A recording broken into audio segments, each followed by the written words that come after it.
vale a pena depois, talvez eu volte um pouco sobre isso, o que me parece interessante são justamente os ecos internos a essa linha sinuosa e submersa que eu falei, né? Quem leu Simondon não pode deixar de perceber as semelhanças, ou a palavra não é semelhança, as analogias, as conexões possíveis com autores como Gabriel Tarde, né? Ou como o Whitehead, né? Possivelmente essas coisas passem pelo Bergson em larga medida, mas não apenas, né? Com Tarde em particular, que é um autor sobre o qual eu tenho trabalhado, você voltando ao Simondon, depois de passar muito tempo lendo Tarde, como foi o meu caso, você começa a encontrar, né, semelhanças entre a avidez tardiana e a transdução simondoniana, né, a inversão da noção de relação e substância com a inversão que o Tarde propõe entre o ter e o ser, né, o ter como mais importante que o ser, porque o ter é transitivo, o ter como verbo que deveria fundar a nossa metafísica em vez do ser, é um verbo que necessariamente coloca algo que não é o sujeito, não é o... Né, e, portanto, abre, é um operador de abertura, portanto, de relação, né? A ideia da identidade como limite da diferença, que é uma ideia tardiana fundamental e que é muito parecida com a ideia que evoca muito de perto a ideia do Simondon, da estabilidade, né, ou do indivíduo como um caso, né, como uma degradação das diferenças de potencial, como a realização das diferenças de potencial e, portanto, como um caso particular, a estabilidade como um caso particular da meta-estabilidade, né? Tudo isso sugere essa outra metafísica, para usar uma expressão do Pierre Montebellot, um colega francês, né? Que é uma outra metafísica, que é uma filosofia da natureza, da qual nós nos afastamos, pelo menos desde a Revolução Copernicana do Kant, né? Esse é o tema que, na verdade, empolga, né, a reflexão, a especulação metafísica contemporânea, né? Aquilo que um filósofo contemporâneo, o Kantameyasu, um jovem filósofo contemporâneo, batizou, antes amaldiçoou, com o nome de correlacionismo, ou seja, a ideia de que o mundo, não há mundo senão para um sujeito, não há sujeito senão para um mundo, né? O mundo é correlativo, o real é correlativo a um sujeito de conhecimento, que é a ideia kantiana que o Kant chamou de uma estranha inversão, uma curiosa inversão geométrica de revolução copernicana. Isto é, o mundo, a coisa gira em torno do sujeito, né? O objeto gira em torno do sujeito e não o sujeito em torno do objeto, que é o Copérnico um pouco ao contrário, né? Mas que essa ideia de que o objeto está subordinado ao sujeito, entenda-se, o conhecimento determina, legifera e legisla sobre o que há a conhecer, sobre a objetividade, né? Implicou, como nós sabemos, uma subordinação secular e que nos acompanhou nesses últimos 2 ou 3 séculos, da ontologia à epistemologia, né? Todas as questões ontologicamente relevantes foram convertidas em questões epistemológicas, em questões de como se pode, quais são as condições em que, como é possível saber, né, de que lugar você fala, e a partir de onde, né, a famosa questão, a partir de onde você fala, como é possível conhecer isso do qual se fala. Ou seja, né, é o que outros filósofos chamaram de filosofia do acesso, né, do acesso humano. O real é o real acessível ao humano, né? O que levou a uma quantidade enfim, a famosa virada linguística, que juntou tantos temperamentos e filosofias tão diferentes ao longo do final do século XIX e durante boa metade do século XX, né? Desde Heidegger a Wittgenstein, ao estruturalismo, em suma, a semiótica, toda né, a subordinação, né, do ser à linguagem, né, marca essa subordinação da ontologia e epistemologia do ser ao conhecer, e é contra essa subordinação que, em larga medida, a filosofia contemporânea parece que está se revoltando. E parece que está se revoltando, em parte, porque o ser está se mostrando profundamente rebelde ao conhecer, entenda-se, a natureza se mostra indomesticável pela cultura, né? O referente começa a escapar por todos os lados do signo, né? E há uma espécie de nova humildade, nova volta ao real, e a ideia de que e sobretudo a ideia de que existe sim uma possibilidade de aceder ao real que não passe pela subjetividade ou pelas categorias humanas, né?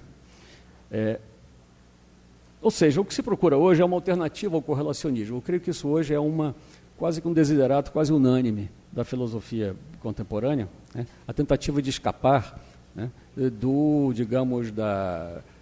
correlacionismo, escapar de alguma forma do construtivismo, que é no fundo a mesma coisa que o correlacionismo, né, que nos deu, na verdade, que nos colocou diante de um dilema, que eu creio que é um dilema que hoje chega a ter um caráter quase tragicômico. Na verdade, essa ideia da correlação entre o mundo e o pensamento jamais se estabilizou e está constantemente bifurcando entre um mundo sem gente e uma gente sem mundo, né? O mundo sem gente é a fantasia atual, a fantasia que nós temos vivido hoje, com as séries da televisão, do mundo depois de nós, né? Tem uma série de televisão, After Us, alguma coisa assim, o Afterman, uma coisa assim, filmar o mundo. Tem uma série que está fazendo um grande sucesso, ver Nova York depois que as pessoas acabarem, né? E como é que os prédios vão aos poucos, enfim, sendo tomados pela vegetação, os bichos vão chegando, etc.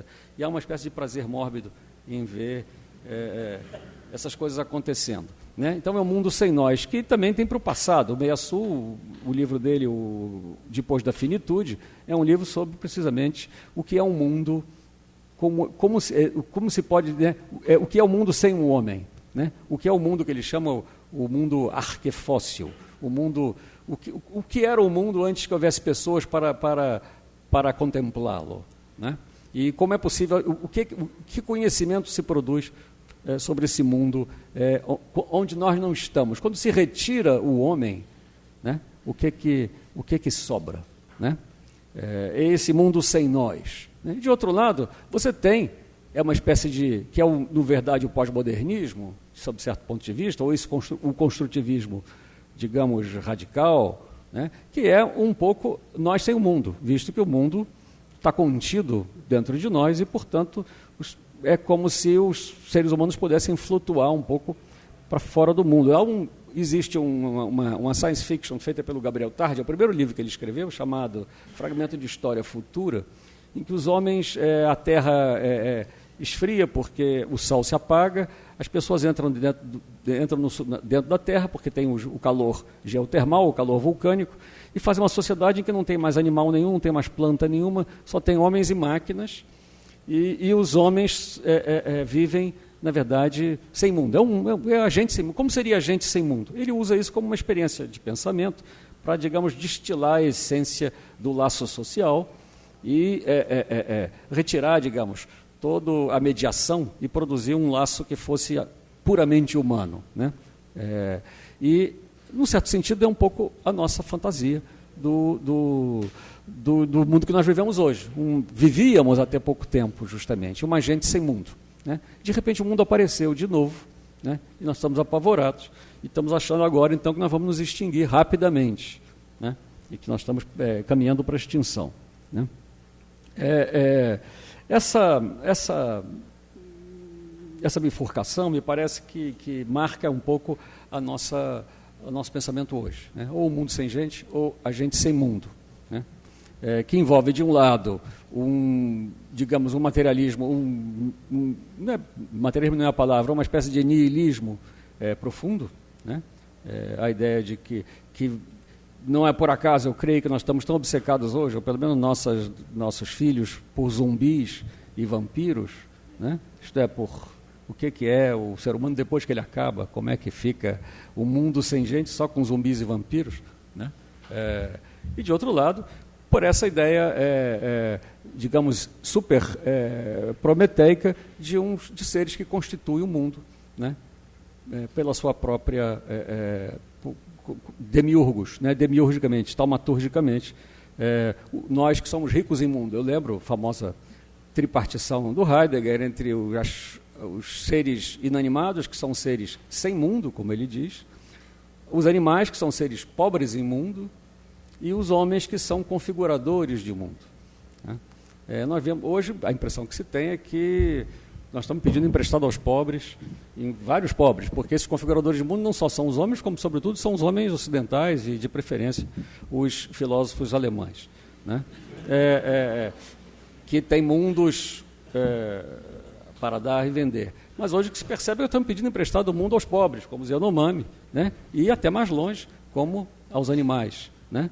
Que pertencem ao mundo Yanomami. De outra maneira, isso certamente não são pobres em mundo, né? Eu creio que bom,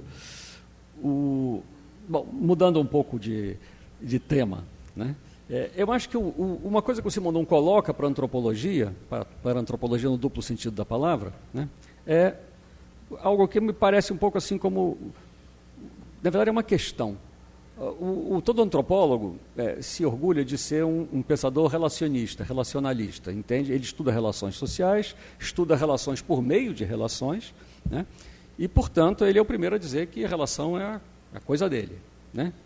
O que o Simondon oferece, né, para o antropólogo? Essa é uma questão. Afinal de contas, nós todos não fomos estruturalistas, nós não aprendemos que as relações precedem os termos, né?